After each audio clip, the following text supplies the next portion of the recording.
देहिनोऽस्मिन् यथा देहे कौमारं यौवनं जरा तथा देहांतर प्राप्तिर्धीरस्तत्र न मुयाति।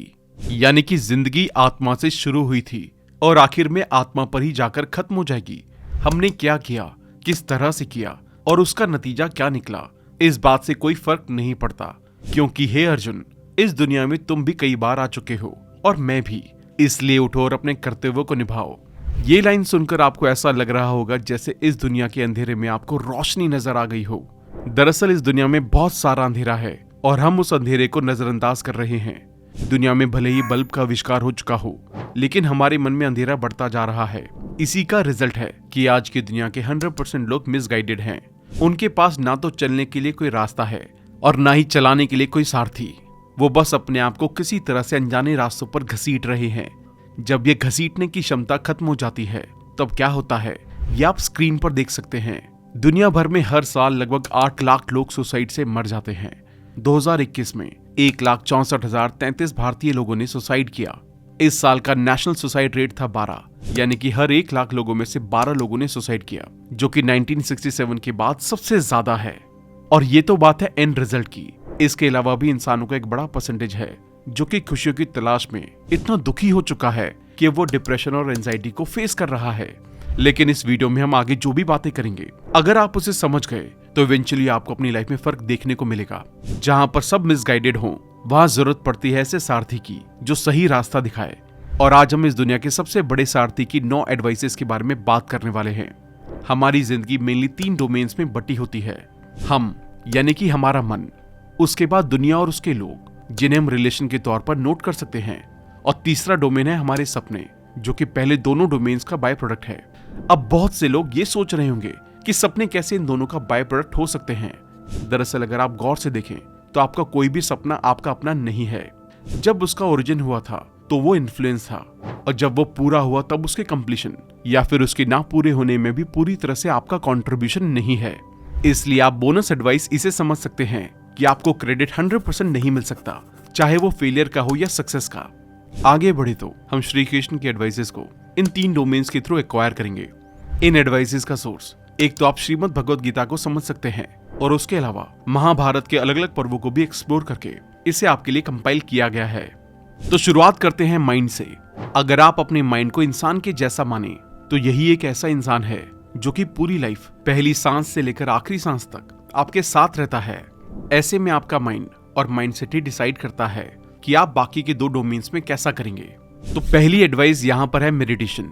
मेडिटेशन माइंड के लिए बहुत जरूरी है, लेकिन मेडिटेशन का एक्चुअल मतलब क्या है? आप में से 80% लोग ऐसे होंगे जिन्होंने अपने आप से कभी बात ही नहीं की। अब जैसे आप किसी प्रॉब्लम में फंसे हुए हैं और कोई ऐसा इंसान है जो कि आपको बहुत अच्छे से जानता है, तो इस बात की पूरी संभावना है कि वो आपकी मदद कर सकता है, लेकिन उसके लिए आपको खुद से बात करनी होगी। श्री कृष्ण कहते हैं, उद्वरेत आत्मनात्मानम नात्मानम वसादेत आत्मैव हयात्मनो बंधुरात्मैव रिपुरात्मनः। यानी कि एक इंसान अपनी जिंदगी में आगे बढ़ता है तो भी अपने मन की वजह से, वो अपनी जिंदगी में पीछे आता है तो भी अपने मन की वजह से। मन उसका सबसे अच्छा दोस्त भी है और उसका सबसे बड़ा दुश्मन भी है। आपने एक भजन तो सुना ही होगा कि मन के बहकावे में ना मन राह भुलाए, पाप कराए तो इस मन का दास ना बन, इस मन को अपना दास बना ले। श्री कृष्ण इसके ठीक अपोजिट कह रहे हैं कि मन से दोस्ती करो, और मन को दास समझने की गलती तो कभी भी नहीं करनी है। मन कभी आपसे पाप करा ही नहीं सकता, मन कभी आपको रास्ता भुला ही नहीं सकता। अगर थोड़ा साइंटिफिकली देखें तो मन भगवत गीता और श्री कृष्ण के अनुसार सबकॉन्शियस माइंड है, और आप वहां जो भरते हैं आपको आगे चलकर वही मिलता है। अगर आपको लालच है तो आप लालच के रास्ते पर चलेंगे, अगर आपको लस्ट है तो आप लस्ट के रास्ते पर चलेंगे। ये नहीं होगा अगर आप मेडिटेशन करेंगे, क्योंकि मेडिटेशन के दौरान हम अपने सबकॉन्शियस माइंड में झांक रहे होते हैं और उस दौरान अच्छे बुरे थॉट्स बाहर निकल जाते हैं। अब दूसरी एडवाइस ये है कि आप उन्हीं का हिस्सा हैं। श्री कृष्ण को हमने महाभारत के अलग अलग पर्वों में देखा है। शिशुपाल और दुर्योधन के सामने हम उनका सब्र देख पाते हैं, कुरुक्षेत्र में हम उनका गुस्सा और प्रेम दोनों देख पाते हैं। श्री कृष्ण अपनी प्रॉब्लम के साथ कैसे डील करते हैं वो बहुत ही ज्यादा इंटरेस्टिंग है कि आप भी अपनी प्रॉब्लम को वैसे ही डील करते हैं। आप सोच रहे होंगे कि आप तो एक नॉर्मल इंसान हैं, लेकिन ऐसा नहीं है। अहमात्मा गुणाकेश सर्वभूताशय स्थितः अहमादिश्च मध्यम च भूतानामंत एव च। श्री कृष्ण कहते हैं कि हे अर्जुन, मैं इस दुनिया में हर एक इंसान के दिल में बसा हुआ हूँ। मैं ही शुरुआत हूँ और मैं ही अंत हूँ। आपको ये मन की डेफिनेशन नहीं लग रही है? ये मन की ही डेफिनेशन है। और पिछले पॉइंट्स में हमने इसलिए कहा था कि किसी भी पॉइंट पर अपने मन को अपना दास मत समझिए, क्योंकि इवेंचुअली आपका मन ही आपको श्री कृष्ण से जोड़ रहा है। अब आते हैं प्रैक्टिकल पार्ट पर। जो आपका मन है वो आपको कॉस्मोस से जोड़ता है। इसका आपकी प्रैक्टिकल लाइफ पर यह असर पड़ता है कि अगर आप कहें कि ये दुनिया बुरी है तो उसका फर्क आपके मन से ही शुरू होता है। यानी कि अगर आपके मन में ग्रीड, लस्ट, जेलिसी ये सब कुछ हो तो इवेंचुअली आपका मन बुरा होगा और पूरी दुनिया बुरी हो जाएगी। यानी कि दुनिया की सफाई मन से शुरू होगी। लेकिन ये सारे थॉट्स एक बार में तो खत्म नहीं होंगे। अब इन्हें अपने मन से कैसे हटा सकते हैं? तो यहाँ पर तीसरी एडवाइस ये है कि अपनी थॉट्स को देखें। मनः प्रसादः सौम्यतवम मौनम आत्मा विनिग्रह भाव संशुद्धिरी तीर्थ तपो मान समुचेते। इस श्लोक में श्री कृष्ण कहते हैं कि एक इंसान अपने थॉट से बना है और इसलिए आपको अपने थॉट्स को देखते रहना चाहिए। आप जो सोचते हैं वो आपके एक्शन बन जाते हैं और आपके एक्शंस ही आपके रिजल्ट को ड्राइव करते हैं। अब इसका एक बहुत अच्छा एग्जांपल आपको अपनी डेली लाइफ में मिल जाएगा। आपको 10-10 मिनट के 2 काम दिए गए हैं। एक के बारे में कहा गया है कि आपको इसे अगले आधे घंटे में करना है, ये अर्जेंट है। और दूसरे के बारे में कहा गया है कि आप इसे रात तक कर सकते हैं। 99% लोग उस दूसरे काम को रात में ही करेंगे क्योंकि आपके अंदर थॉट ऑफ कंफर्ट आ गया है। इसी तरह से गिव अप से लेकर मोटिवेशन तक, अच्छी आदतों से लेकर बुरी आदतों तक सब कुछ थॉट से ही ड्राइव होता है। लेकिन आप कहेंगे कि थॉट्स को कंट्रोल करना आसान काम तो नहीं है। आपको जानकर हैरानी होगी कि यही सेम बात अर्जुन ने भी श्री कृष्ण से कही थी। इस पर श्री कृष्ण का जवाब था, श्री भगवानुवाच असंचयम महाबाहो मनो दुर्निग्रहम चलम अभ्यासेन्तु कौन्तेय वैराग्येण च ग्रह्यते। यानी कि कुंती के पुत्र, जो तुम कह रहे हो सही कह रहे हो। मन को और विचारों को कंट्रोल करना मुश्किल है, लेकिन अगर तुम चाहो तो प्रैक्टिस से अपने मन को काबू में कर सकते हो। तो प्रैक्टिस है खोज की। आपके दिमाग में जो भी ख्याल आए उसे न्यूट्रल ढंग से देखिए। जैसे आप ए के लिए कुछ करना चाहते हैं, ये अच्छा या बुरा हो सकता है। सोचिए कि अगर ए ने आपके साथ वो किया तो आपका क्या रिएक्शन होगा। इस तरह से आप थॉट्स को रेक्टिफाई कर सकते हैं। और आखिर में आप ये किस तरीके से करेंगे ये आपको ही सोचना है। अपने मन के बाद अब बात करते हैं दूसरे मनों की, यानी कि डोमेन नंबर 2 की। दुनिया और उसके लोग, श्री कृष्ण की पूरी लाइफ और महाभारत का पूरा कॉन्सेप्ट ह्यूमन बिहेवियर पर बेस्ड था। इंसान किस तरह से रिएक्ट करते हैं और किस तरह से उन्हें रिएक्ट करना चाहिए, ये सिर्फ उनका नहीं दूसरे इंसानों का भी भविष्य तय करता है। पूरी महाभारत में आपको कई ऐसे एविडेंस मिल जाएंगे जहाँ एक गलत रिएक्शन ने गलत इवेंट्स की सीरीज खड़ी कर दी है। अब लेकिन ये कैसे तय होगा कि आपके द्वारा लिया गया कोई एक्शन सही रिएक्शन है या गलत? तो यहाँ पर अगली एडवाइस है कि कुछ भी परमानेंट नहीं है। माता स्पर्शास्तु कौन्तेय शीतोष्ण सुख दुख दाहा आगमा पाइनो नित्यास्तांस्तितिक्षव भारत। इस श्लोक में श्री कृष्ण ने ये कहा है कि इस दुनिया में सब कुछ सर्दी और गर्मी की तरह है, जो कि आता है और चला जाता है। इसलिए इस दुनिया में कुछ भी परमानेंट नहीं है। अब इस श्लोक का प्रैक्टिकल लाइफ में एक एग्जाम्पल आपको रिएक्शन में मिल जाएगा।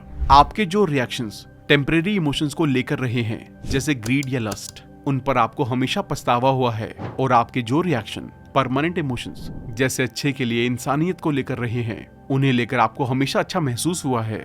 आपको ये लग सकता है कि ये सब कहने की बातें हैं, लेकिन अगर असल में आप अपने मन में झांक कर देखें तो आपको नजर आएगा कि ये सब कुछ रियल लाइफ इंपैक्ट लेकर आता है। तो एडवाइस ये है कि कुछ भी परमानेंट नहीं है। इसलिए जब आप ये डिसाइड करें कि आपको लाइफ में किस तरह के फैसले लेने हैं, तो आपको ये परमानेंट और टेम्परेरी का मेजरमेंट यूज करना होगा। रियल लाइफ में इसका यूज समझने के लिए एक और एग्जांपल लेते हैं।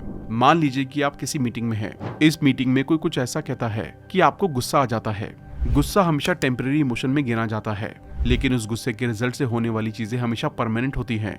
अब आप या तो उस गुस्से को फीड करें या फिर उसे रफा दफा करें और मैटर को शांति से सुलझाएं। पहले केस में रिजल्ट आप प्रेडिक्ट नहीं कर सकते, लेकिन दूसरे केस में जो भी कुछ होगा आपकी मर्जी से होगा। अगली एडवाइस है कि इसके लिए आपको लड़ना होगा। अशोचयान अन्वशोचस्त्वम प्रज्ञावादांश भाषसे गता सुनशच नानुशोच चंती पंडितः। ये श्लोक बहुत जरूरी है, क्योंकि यहीं से श्री कृष्ण ने अर्जुन को उनके कर्तव्यों के बारे में बताना शुरू किया था। इस श्लोक से पहले अर्जुन श्री कृष्ण से कहते हैं कि आप मुझे अपने ही लोगों को मारने के लिए कह रहे हैं। आप ये चाहते हैं कि मैं उन्हें मारकर अपना साम्राज्य बनाऊं। जिन्हें मारना मेरे लिए खुद को मारने के जैसा है। इस पर श्री कृष्ण कहते हैं कि तुम व्यर्थ विलाप कर रहे हो पार्थ, ये लोग इस लायक नहीं है कि इनके लिए विलाप किया जाए। इस श्लोक में जो वर्दी या लायक शब्द है वही श्री कृष्ण की आपके लिए एडवाइस है। पिछले पॉइंट में हमने ये देखा कि आपके एक्शन कैसे होने चाहिए। अब आपके एक्शन के बाद सामने वाला इंसान भी कोई ना कोई एक्शन तो लेगा ही। ऐसे में आपको उस एक्शन के साथ ये तय करना है कि आप इस इंसान को अपने मन में जगह देंगे या नहीं। हम में से लगभग सभी लोग उन लोगों के लिए रोते हैं जो कि उस लायक नहीं है। हम उन्हें अपनी लाइफ में रखते हैं, चाहे उसके लिए हमें अपने आत्मसम्मान को ही नजरअंदाज क्यों ना करना पड़े। लेकिन आपको ये समझना होगा कि आपको अपनी लाइफ में किन लोगों को रखना है और कौन आपके एफर्ट्स, आपके इमोशंस और आपकी प्रेजेंस के लायक हैं। अगली एडवाइस है अपेक्षाएं। श्री कृष्ण की ये एडवाइस सबसे जरूरी होने वाली है। पहले श्लोक को समझते हैं। यह सर्वत्र नभि से नहस्तः तत् तत् प्राप्य शुभाशुभम नाभिन्नदति न द्वेष्टि तस्य प्रज्ञा प्रतिष्ठा। वो इंसान जिसे किसी चीज का मोह नहीं है, जिसे किसी चीज की लालसा नहीं है, जो हर चीज से मुक्त है, उसी की बुद्धि हमेशा स्थिर रहेगी। और श्री कृष्ण कहते हैं कि वही इंसान किसी से प्यार कर सकता है। अब प्रॉब्लम ये है कि जब मोह नहीं होगा, लालसा नहीं होगी, तो आप प्यार क्यों करेंगे? क्योंकि हम चाहे वो कोई भी रिश्ता क्यों ना हो, उसमें प्यार को तभी शामिल करते हैं जब उसमें मोह या लालसा हो। इन शॉर्ट, इस दुनिया में हर इंसान का प्यार कंडीशनल है और इस दुनिया में हर इंसान को प्यार ने अपसेट किया है, चाहे वो फैमिली हो या दोस्त। लेकिन क्या हो अगर आप कंडीशंस को हटा दे, तो वो ऐसा क्या ही कर सकते हैं जिससे आपको दुख पहुंचेगा। जब आपको उनसे कुछ चाहिए ही नहीं, तो वो आपको क्या देने से मना कर सकते हैं। अब चलते हैं अपने आखिरी डोमेन की तरफ, जो है सपने। हमारे सपने ही ये फैसला करते हैं कि हमारी लाइफ कैसी होगी। लेकिन सपने बनते कैसे हैं? आपकी लाइफ का कोई भी गोल आपके थॉट से आता है। आपके थॉट्स जिस तरफ इंक्लाइंड होंगे, आपका गोल भी उसी और इंक्लाइंड होगा। लेकिन आप चाहे किसी भी तरफ इंक्लाइंड हो, आपका गोल हमेशा बड़ा होना चाहिए। इसलिए यहाँ पर एडवाइस ये है कि बड़े सपने देखें। ड्रीम बिग किसी कोल्ड ड्रिंक या फैंटेसी आपकी टैगलाइन जैसा लगता है, लेकिन ये आपकी लाइफ का सबसे जरूरी डिसीजन है। आप कितना बड़ा सपना देख रहे हैं, आपकी पूरी कैरेक्टर आर्क इस पर डिपेंड करती है। श्री कृष्ण ने पूरी श्रीमद् भगवद गीता में कई जगहों पर इंसानों के पर्पस की बात की है। इस समय जब आप इस वीडियो को देख रहे हैं, आपका पर्पस कुछ भी हो सकता है, लेकिन वो पर्पस बड़ा है या छोटा ये कैसे पता चलेगा? तो सबसे पहले उस पर्पस से कितनी जिंदगियां बदलने वाली हैं। मान लीजिए आप किसी एग्जाम की तैयारी कर रहे हैं और आपका पर्पस है एग्जाम को क्लियर करके पब्लिक सर्विस में जाने का, तो ऐसे में ये पर्पस बड़ा तब होगा जब आप इसके जरिए लोगों को सर्व करने के बारे में सोचेंगे। ये पर्पस छोटा तब हो जाएगा जब आप अपने और अपने परिवार के बारे में सोचेंगे। उनके बारे में भी सोचना जरूरी है, लेकिन जब आप पूरी दुनिया को कवर कर लेंगे, तो वो तो जाहिर सी बात है कि वो कवर होंगे ही होंगे। और दूसरा, आपके इस पर्पस का काल पर क्या प्रभाव पड़ेगा। दुनिया में दो तरह के लोग होते हैं। पहले वो जिन्हें लगता है कि हम बार बार जन्म लेते हैं। दूसरे वो जिन्हें लगता है कि हमें जिंदगी सिर्फ एक ही बार मिलती है। दोनों को ये सोचना चाहिए कि इतनी कीमती जिंदगी को क्या वो इतनी छोटी सी लस्ट या ग्रीड वाले पर्पस पर बिता देंगे, या कुछ ऐसा करेंगे जो कि काल के पन्नों पर उनका नाम लिख दे। यहाँ पर अगली एडवाइस है, अपने सपनों पर भरोसा रखें। श्रद्धावान लभते ज्ञानम तत्परः संयतेन्द्रियः ज्ञानम लब्ध्वा पराम शांतिम चिरणाधिगच्छति। आपने अक्सर ये नोटिस किया होगा कि आप कोई काम कर रहे हैं और उस पर आपको विश्वास हो, तभी आप उस काम को पूरा कर पाते हैं। श्री कृष्ण ने भी इस श्लोक में यही कहा है, जो इंसान विश्वास से भरा होता है वो इंसान ही अपने ज्ञान के चक्र को पूरा कर पाता है। यानी कि इन शॉर्ट वही इंसान अपने गोल तक पहुंचता है। इसमें आपकी डेली लाइफ के लिए एडवाइस ये है कि खुद पर भरोसा रखिए। जो भी स्टेप आप ले रहे हैं वो स्टेप्स पूरी तरह से विश्वास से भरे होने चाहिए। अगर वो विश्वास से भरे नहीं होंगे तो आपके गिरने के चांसेस बहुत ज्यादा बढ़ जाएंगे, और जो काम आपके पोटेंशियल का था, आप उस काम को भी एक इम्पॉसिबल काम बना देंगे। इस बात से तो आप पूरी तरह से रिलेट कर पा रहे होंगे, क्योंकि आपने खुद ये नोटिस किया होगा कि कोई काम विश्वास से किया जाए तो बड़े ही अच्छे से पूरा होता है, लेकिन अक्सर हमारे विश्वास को हिला देता है हमारा सेल्फ डाउट। लेकिन ये आखिरी एडवाइस आपको सेल्फ डाउट से हमेशा के लिए फ्री कर देगी, और ये है रिजल्ट के बारे में ना सोचें। कर्मणे वाधिकारस्ते मां फलेषु कदाचन मां कर्म फल हेतुर्भुर्मा ते संगोस्तव कर्मणि। श्री कृष्ण कह रहे हैं कि आपका काम अपने काम या गोल की तरफ आगे बढ़ते रहना है, उनके रिजल्ट के बारे में नहीं सोचना है। पिछले पॉइंट में हमने सेल्फ डाउट की बात की थी, लेकिन ये श्लोक आपके सारे सेल्फ डाउट को खत्म कर देगा। सेल्फ डाउट का ओरिजिन है रिजल्ट के बारे में सोचना। अब जैसे मान लेते हैं कि आप किसी प्रोजेक्ट पर काम कर रहे हैं या फिर किसी एग्जाम की तैयारी कर रहे हैं, ऐसे में जो आपको सेल्फ डाउट आएगा वो इसके रिजल्ट से जुड़ा हुआ होगा, और उस एक सेल्फ डाउट की वजह से आपका आज खराब हो जाएगा। जबकि आपको पता भी है कि आप कितना भी सोच लें, रिजल्ट आना अपने टाइम पर ही है। ऐसे में सबसे पहले तो आपको रिजल्ट यानी कि फल के बारे में नहीं सोचना है। हाँ, लेकिन ये बिल्कुल सही है कि आप एंड रिजल्ट को माइंड में रखते ही एग्जाम देते हैं, लेकिन उसको बार बार नहीं सोचना है कि क्या हो सकता है। अगर आपको सेल्फ डाउट लग रहा है तो आप ये सोचिए कि आपने जो भी स्टेप लिया वो सही है या नहीं। अभी आप जहाँ पर अपना समय लगा रहे हैं वहाँ से आप अपने गोल की तरफ बढ़ेंगे या उनसे दूर होंगे। इसलिए आपका मन हमेशा आज में होना चाहिए, ना तो पास्ट में ना ही फ्यूचर में। तो दोस्तों, ये थी श्री कृष्ण की वो 9 एडवाइसेस जो आपकी डेली लाइफ को पूरी तरह से बदल देंगी। बस आपको इस बात का ध्यान रखना है कि आप इन्हें अपनी लाइफ में उतारें। हमें लगता है कि हमारी मॉडर्न प्रॉब्लम्स का सॉल्यूशन श्री कृष्ण कैसे दे सकते हैं, जबकि गीता में हर प्रॉब्लम का सॉल्यूशन है। जरूरत है तो बस सही इंटरप्रिटेशन की।